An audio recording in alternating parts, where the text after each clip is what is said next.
Good morning. This is Faith in Our Hometown, brought to you as a community service and sponsored by Mercy Hospital, Joplin. And now, here's your host, Father Jay Friedel.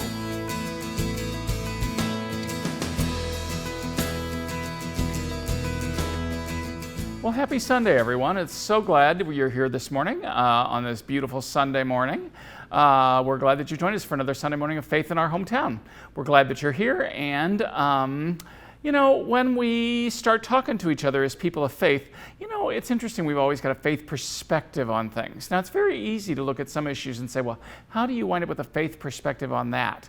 Well, if you're a person of faith, personally, I think it's easy. But we're going to talk about a somewhat unpleasant situation, and there's a whole group going to be having a conference this week in the next couple of days to talk about looking at the issue of domestic violence from a faith response. And so I'm going to have a guest here by the name of Ashley Shead, who works for Lafayette House and the conference that they'll be running. So I hope you'll stick around and join us or stay with us for this conversation this morning. We're going to be right back after this Mercy Minute, so don't go away. Blessings and greetings of mercy to you. My name is Anna Nichols. I am a Sister of Mercy and currently the leader of Heritage and Spirituality at Mercy International Association. I love the fact that sisters throughout time have gone where they have been called to go, and they have often picked up ministries that they never intended to pick up. 25 years ago, there were 22,000 Sisters of Mercy globally. Today we're down to about 6,200 with Sister Rock and some of the others. But despite the fact there are 6,500 or 6,200 sisters left, there is an amazing number of women and men of mercy who are working alongside us, and that continues to expand, and for me that is incredibly exciting. So as far as National Catholic Sisters Week, I really look at the legacy that they have passed on and the fact that so many women, men, young people are living mercy today. That really is for me what's significant. Well, again, thanks for joining us this morning. My guest this morning, Ashley Shead, who is from Lafayette House, which is our local domestic violence shelter, okay? And Ashley, welcome to the show. I've had some of your cohorts on before, but I'm really glad to have you and to meet somebody new in the community doing good work, and that would be you among others, all right? So this is Domestic Violence Month, October, awareness, all right? Not to do it, but to be aware of it, okay? And you guys have got this workshop coming up here in a couple of days. So first tell us a little bit about yourself, and then tell us a little bit about the workshop, what you guys have got planned. Well, I am the victim advocate for domestic violence and sexual violence at Lafayette House. So I work one-on-one with victims to help them, you know, with safety plan. A lot of times I help people file ex partes, like restraining orders, go to court, things like that. Through my work doing that, it's come to my attention that a lot of times people go to their churches for help. Right. And sometimes the churches can be a huge help, and sometimes they can be a roadblock. Yes, so I've noticed when we get in the way, we get in the way. Yeah. And I'd like to think that it mostly comes from just a lack of education or understanding. You know, I think they're well-meaning, but sometimes they just don't fully understand the scope of domestic violence, and they say things that they intend to be helpful, and sometimes they're not. Well, so let me give our viewers an example. Okay, so for example, you know, everything about me wants to preserve a marriage. Okay, we go to all this trouble to help people get married and do all that stuff, and so we try to preserve marriages. But a long time ago, before we were educated about some of this stuff, sometimes one of my wicked stepbrothers would say to somebody, "Oh, you've just got to forgive me. You just got to go back," or whatever the things. And while that's workable at a certain point, depending on what's going on in the relationship, but once violence breaks out of those kinds of things, for us to unhelpfully say, well, you just need to go right back in there and do that again, would be one of those moments, would be very unhelpful rather than being helpful. And I agree with you. I think that was done out of a lot of ignorance. Right. Or just not being well informed or educated on a topic. Yeah. So this is about trying to help people raise awareness and understand what's going on, so that we don't make some of those goofy kind of mistakes like that. Yeah, absolutely. Okay, good. Yeah, absolutely. You know, a lot of times it's, people kind of, when they think of domestic violence, they think of physical violence. And that's typically a lot easier to spot. But well, it's easier to know that the line's been crossed. Right. It's just like, oh, that's wrong, and everybody Right. can pretty much see that. Sure. Once that happens, when that train comes off the tracks, everybody can go, oh, and Right. say, okay, we got safety. We got to get that person Right. to where they're safe. Well, hopefully, But the yes. other types of violence are not always as easy to Right. spot or to see what's going Yeah. on right away. Absolutely. So domestic violence is a pattern of verbal, psychological, or physical assaults that one person uses to control another person. So the verbal, the psychological, those type of things are not as easily spotted. Sometimes they're not taken as seriously, but oftentimes they're just kind of showing what's coming next. Right. So things typically and end up sometimes getting they're subtle. And again, people who have kind of a profile of an abuser many times have to get themselves ramped up, to see where how far they're going to be able to go with what they're going to do, and and sometimes even lost to their own stuff, so that they're doing that stuff and they don't even realize that that's what they're doing, is that they're ramping up for more and more. Right. Well, oftentimes it comes from, experiencing that kind of thing as a child, or witnessing that as a child. And so yeah, both parties need help when this is going on. And so, our Lafayette House, our role is obviously to help the victims, but we want to help churches understand how to help victims, but also help, the person who's choosing to use abuse, hold them accountable. But also do that with grace, of course, if they're, part of your congregation as well. So it's just very important to be able to figure out that balance. And sometimes I find churches, they want to investigate. They want to know, did this really happen? Could that really happen? I don't see him doing that. When that's not their role, Yeah. And if I hear, I unfortunately, in terms of all kinds of abuse, if I ever hear somebody say again, well, I just can't believe that so-and-so, I'm just be like, right. How many more times do we have to be told that to understand that, yes, we never want to believe it. Right. We never want to believe it. And oftentimes people who are doing this kind of thing behind closed doors are really charismatic. They are very well known and well liked. And so it's really hard for people to believe that they would be like that behind closed doors. And again, we don't want to make them look out like they're like an evil person or anything like that, but that they need help as well. And that safety needs to be the priority, both for the victim and the children in the home. Children are greatly affected by domestic violence, and that's definitely important to take into account. Sure.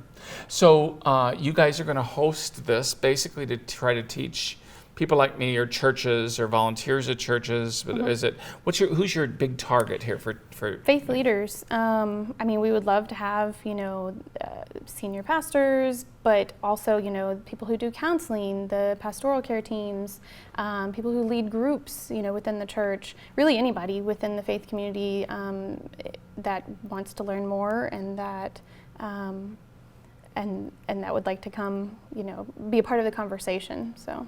Mm-hmm. So what kind of training are you going to provide for everybody on that day? Well, we are bringing in a speaker from the Faith Trust Institute. They're out of Washington, I believe. Our speaker's coming from Chicago. And so she's going to be coming and speaking about domestic violence education and then what the faith response should be. And then we're going to have a time where we'll do a domestic violence simulation called In Her Shoes, where you actually kind of take an opportunity to walk through the shoes of a domestic violence victim. And then we will have, we'll be providing lunch as well, and then we will have a panel of local faith leaders to kind of facilitate a discussion about domestic violence and how the church can respond. Yeah, great. So give me some parameters here. So how is this, so days, times, where, location? It's October 22nd. Mm-hmm. Registration will be at Tuesday. 9:30 and we'll start at 10 o'clock. If we have a good discussion, the plan is to wrap up around 3. And yeah, like I said, we'll be providing lunch and then doing the simulation and the discussion, and I'm just hoping we have a really good response and can really have some good discussion, because these are tough topics a lot of times. Is there a cost for this for anybody? There is going to be a $10 cost just to help offset the cost of the meal and everything, and to kind of get people bought into attending. And who would they call if they want to? So say you're listening this morning. Now, of course, a lot of the ministers and stuff are going to be, unless they're looking at this at 6:45 in the morning, they'll be in church at 9. Okay, but if somebody's watching this and gonna knows that their pastor might be able to benefit from this, how would he go about registering? He or she go about registering? We're putting this on through a collaboration with the One Joplin group. Okay, right. And so One Joplin will be, if you go to the One Joplin Facebook page, you'll be able to find the registration. We'll be sharing the registration on Facebook and everything, or you can just contact Lafayette House as well. Okay. So either way. Yep. All right. So October 22nd is Tuesday. 9:30 registration. 10 to 3 should be the day, including lunch. And you guys are going to take care of that. Yes. And a small fee of $10. And I'm gonna make a prediction here that if the $10 would be the only reason why you wouldn't be able to do that, come talk to me. I'll help you, okay? We'll and work so it out. would anybody else, in terms of doing that. Yeah, because I think that that's just really important. I think that the topic is important, and it's always good to have a refresher. Guys in my or women, in my situation where you're pastoring a church or doing some of that stuff, it's always good to get together with each other to share those ideas and just kind of share experiences and those kinds of things. So I think it's really important. Studies show that 74% of faith leaders underestimate the levels of domestic and sexual violence going on in their congregation. So I think overwhelmingly, it's going on whether you realize it or not in your congregation, or maybe you at least have survivors that could really use, to be supported as well, or connected with resources. So it's just important for faith leaders to take a stand against that and to not be silent. Yeah, well, and I think that the biggest issue for us is just not being as aware sometimes as we need to be, or realizing that it happens with the frequency that it does. Because I think it's so easy for everybody to live in a bubble. Absolutely, yeah. And again, it's not one of those things that a lot of times people feel comfortable sharing because in these situations, better than anybody that not only are people being abused, but then they're protecting the one who's been abusing them. Right. And nobody wants to share that. Nobody wants to say anything. And so because of that, we all kind of labor under this fantasy that everything is good out there unless we hear differently. Right. And that's not really the truth. Right, absolutely. So 1 in 4 women and 1 in 7 men will experience domestic violence. And in our community alone, the 7 counties that we serve, just last year there were almost 4,000 calls for domestic violence. And most domestic violence is unreported. So if there were 4,000 calls, you can imagine how many more did not get called out. It's underreported a lot. Absolutely. Yeah, exactly. Yeah. So my guest this morning, Ashley Shead, who works for Lafayette House, and we're talking about a faith response to domestic violence, because this is Domestic Violence Awareness Month. And so we're talking a little bit about the workshop that's going to be held. So grab a pen, and right after the break, I'll repeat all the details, okay, so that you got them. But we're going to be taking a quick break here, and we'll be right back after the quick break. And like I say, if you grab your pencil or pen or whatever and a piece of paper, then you might be able to just write this down and share it with your pastor when you go to church maybe later this morning, okay? So we're going to be right back after a quick break. Don't go away. You're watching Faith in Our Hometown on KSN TV, brought to you as a community service and sponsored by Mercy Hospital, Joplin.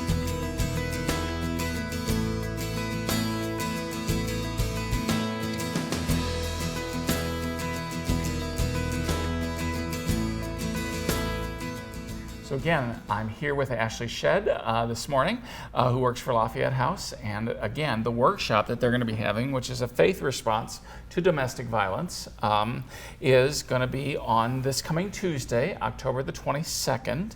Registration will begin at 9:30.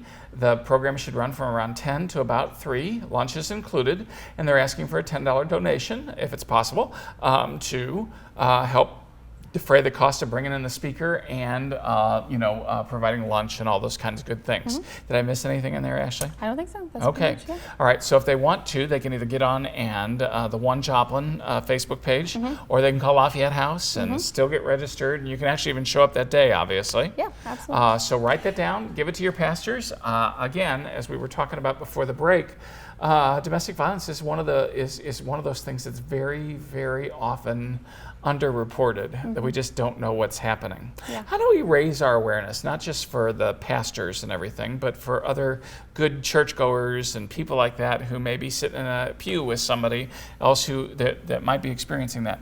How do we raise our awareness? How do we help get ourselves a little smarter about all this? Well, that's a good question. A lot of times it's hard to tell, because like I said before, a lot of times the people that are using violence, they appear just like you and me, but they're doing something, like that behind closed doors. I think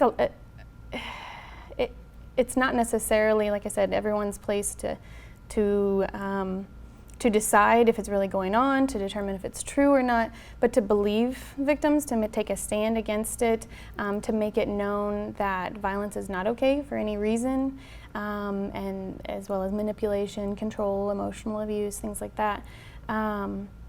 And to just support the victims, it's not about finding out the details of everything, but letting them know they're not alone, that you can connect them with resources, and that, that they will be helped, And a lot of times it can be providing practical help. Maybe they need some help because now they're kind of doing the single parent thing while they're separated and they need help. Maybe a little bit financially, or maybe getting the kids to school, or babysitting sometimes, or things like that. The practical help can be really make a big impact, on these victims, to help them feel like they're not alone, and the church can come alongside them and help.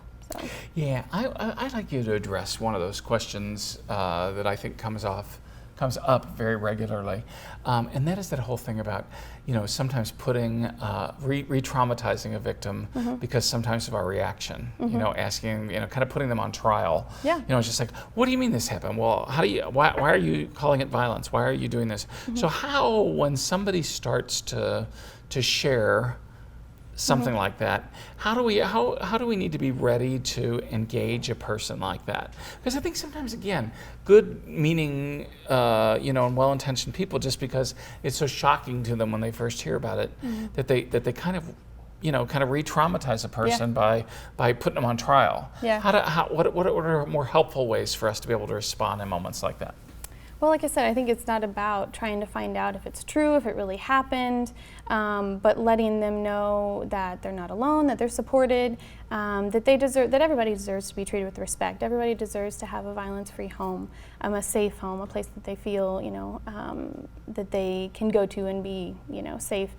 And then connecting them with resources, connecting them with you guys don't have to know, faith leaders don't have to know all about domestic violence, that's not your specialty, but send them to people that are trained and educated in domestic violence, so that we can come alongside and help. A lot of times, I feel like faith leaders try to gauge the severity of the situation on their own without that education about domestic violence, and so sometimes they don't see the warning signs that we could see and recognize how dangerous the situation's about to be. That's happened in a local church recently, that they didn't see the warning signs until something more severe happened. And thankfully now the church is coming alongside and helping this individual, but they could have a little earlier, and they could have maybe prevented this incident of, just by believing the individual and providing support earlier. So. Yeah, a few weeks ago I had one of those phone calls. I was actually out of town on a Sunday evening. I was in Springfield, visiting somebody, and so, I get this phone call that talks about, well, I need this, and I said, well, first of all, I said, have you gotten yourself out of the situation? Are you safe? That's a perfect first question. Yes. Are you safe, or whatever? And then yes.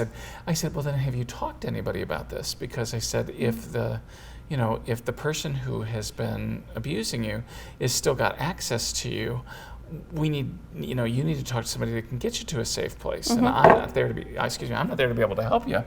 But I said, have you called Lafayette House? Have you, and I was just That's great. so we were, it was just like, so I'm doing triage over the telephone, That's great, on my, though. from my car, trying to help somebody to, to get into a different situation and somehow get out of the dangerous situation they were in. And I think they were looking, at that point in time, they were just looking for, a hotel room or something. And I'm like, I can't do that for you this evening, but I can get you to people who can make sure that you're safe. So you need to hang up this phone instead of, talking to me. Yeah. And if you can't find somebody, call me back, but you need to call Lafayette House and or call the police, and the police will put you in touch with Lafayette House. Yep. I said we can. I said but you need to be first of all safe and out of that situation so that you can be perfect. Okay. It's like whoa. So again, the person never called back. They never and again I'm in the car, so I'm not. I'm just like flying by the seat of my pants, doing my thing. But so I'm hoping that, again, there was response. She was able to get hold of somebody. You guys were able to help because, again, a lot of times people don't even want to necessarily even talk to, if they're, again, to talk to another male or get into details or do whatever or, or they're fearful. And I'm kind of one of the in-your-face kind of people anyway. So it's like, better that somebody who's better at this and better trained in it than I am to be able to do that. Well, that was the perfect response, beginning with just affirming them, letting them know, maybe you don't know if you really believe them, but letting them know they're not alone. Nobody deserves to be treated that way. You can make a statement like that doesn't necessarily say that you believe every bit of it, whether you do or not, but that they're not alone and that there's people out there that can help them. And so that's perfect, talking about the safety, that needs to be the top priority, absolutely. I've experienced some situations where it feels like the church thinks that if we were to do a protection order, that they can't do that if they're married. That it's almost as if doing that means that we're encouraging them to divorce or something like that. But by no means is that what we are all about necessarily. But it's about safety. Those protection orders are for safety, and so sometimes that's just for a certain amount of time while the individuals get help. But other times maybe it would need to be a permanent separation. But I've had churches on how if they can work through the issues and they can return to or find a healthy way, I would say probably is the better way to say it. Find a healthy way of relating. That's great. That would be wonderful. But sometimes that's just not possible. Absolutely. Well, it's about the person who's using abuse taking responsibility for their actions and that they need help and getting that kind of help. And it's out there. But usually it's not a quick fix, because this is a learned behavior oftentimes from their childhood, and it didn't happen overnight, and it's not going to get fixed overnight. So they need to get some real help with professionals, So something like an alternatives to violence class or anger management, depending on the situation, something like that. Yeah, there's so many things, that we that our community needs, and so that's why I'm really glad that you're doing the awareness there, especially if you're finding out that there are a lot of folks in the religious part of the community that are not always as well trained into as to how to respond or what would actually be helpful. So I think that part's great. Yeah. So what else do we need to know? So we're getting into we got the summit covered. But what else do we need to know since it's Domestic Violence Month? We got 2 or 3 minutes left. So well, first of all, give me your stump speech or something here. Well, I realized we didn't even talk about where it's at. We're going to be holding the event at the Joplin Public Library. We're inviting all faith groups, so we kind of want to hold it in just a neutral ground. Right. Great. Not particularly any church affiliation. So we're having it at the Joplin Public Library. And Christian, non-Christian, doesn't matter. Doesn't matter. So our Muslim brothers and sisters, Jewish brothers and sisters, atheist brothers and sisters, if you want to call that a faith perspective. But you probably will have to listen to the faith perspective thing somewhere in there. So yeah. Yeah, absolutely. Also this month, there's a lot of things going on for Domestic Violence Awareness Month. Fletcher Auto Group is donating a portion of their sales to Lafayette House this month. Fazoli's is doing a domestic violence campaign and menu specials this week, the week of October 21st. We have the Silent Witness exhibit that'll be traveling around town, which is a collection of silhouettes with victim stories attached to it. That'll be going from the med school, Missouri Southern, and the library. We'll have a booth out at Third Thursday with giveaways. And then there'll be an event at Missouri Southern called Smashing Out Domestic Violence, hosted by Alpha Sigma Alpha.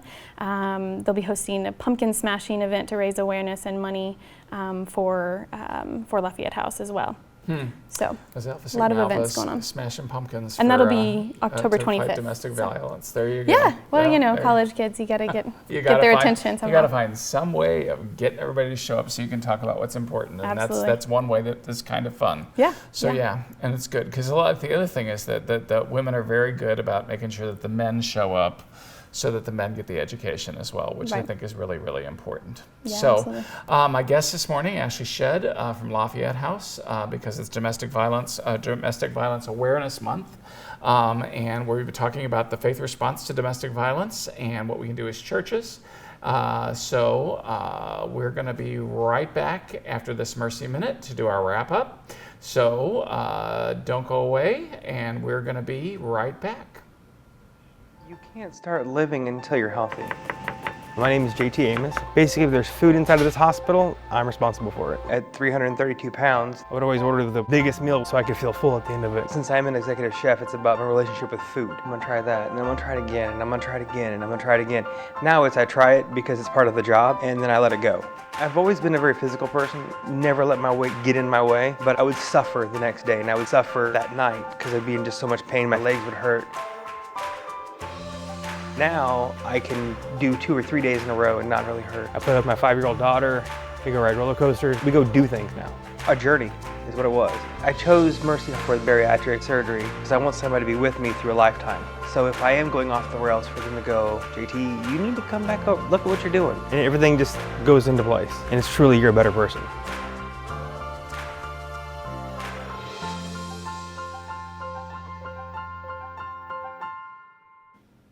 Well, again, this is October Domestic Violence Awareness Month. So we're glad that we've had our guest here from Lafayette, Ashley Shead, to talk with us a little bit about some of those issues. I do think it's important, and I do think we have to have a response as people of faith. And we have to respond when people are being abused to say that it's not right. And sadly, that happens in homes. And when it happens in a home, we have to make sure that we help be part of the solution rather than aiding and abetting part of the problem. So we need to raise our awareness. We need to make sure that we're doing what we can. On behalf of all of us in the community, I want to thank Lafayette House and all the people who work in the area of domestic violence and trying to prevent it and trying to give aid to people when they're experiencing it. We've got to continue to care about each other as people of faith here in our greater Joplin area, and this is one way of doing it. So God bless. Have a great Sunday. Come back and see us next week for Faith in Our Hometown. Thanks for watching. Faith in Our Hometown can be seen Sunday mornings at 6:30 and 9 a.m. on KSN. Brought to you as a community service and sponsored by Mercy Hospital, Joplin.